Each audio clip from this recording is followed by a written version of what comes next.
এত বয়কট করেছে। সোশ্যাল মিডিয়ায় কিছু ছবি দেখতে দেখতে আমার মনে হচ্ছিল যে ছোটবেলায় একটা আমি কবিতা পড়েছিলাম, সুকান্ত ভট্টাচার্যের ভালো খাবার, তাতে ধনপতি পালের কোনো খাবার মুখে রুচত না।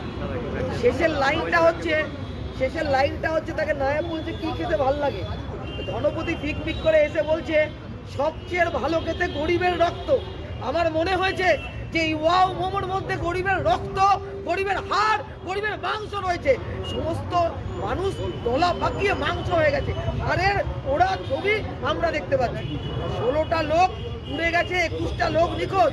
আজকে নাকি বাংলা পক্ষ ব্যানার বার করেছে যে 3 জন নাকি নিখোঁজ, তাকে নাকি ক্ষতিপূরণ দেওয়া হবে। আর আমরা মিডিয়া সারাদিন ধরে কে কার সাথে বিয়ে করলো, কোন খগেন মুর্মুর বউ কোন পার্টিতে গেল, কোন পার্টিতে জয়েন করলো, এ নিয়ে ব্যস্ত।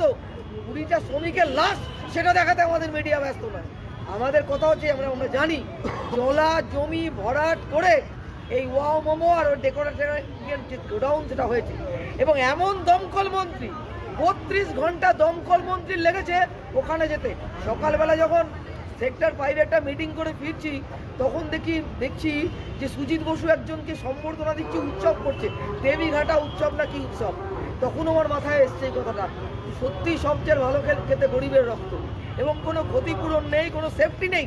ওই গোডাউনের দরজাটা খিল দিয়ে শিকল দিয়ে চলে গেছিল, লোকগুলো ছটপট করে পুড়ে মেরেছে। আমরা নিশ্চিত করে অরিজিৎ সিং আমাদের প্রিয় গায়ক, অরিজিৎ সিং অবসর নিচ্ছে, আমরা আলোচনা করব। অজিত পাওয়ার পুড়ে গেছে, বিমানবন্দর মারা গেছে, আমরা আলোচনা করব। কিন্তু সব কিছু ছাপিয়ে যে এই যে এতগুলো শ্রমিক মারা গেল, এটা অন্যতম আলোচ্য বিষয়বস্তু হওয়া উচিত।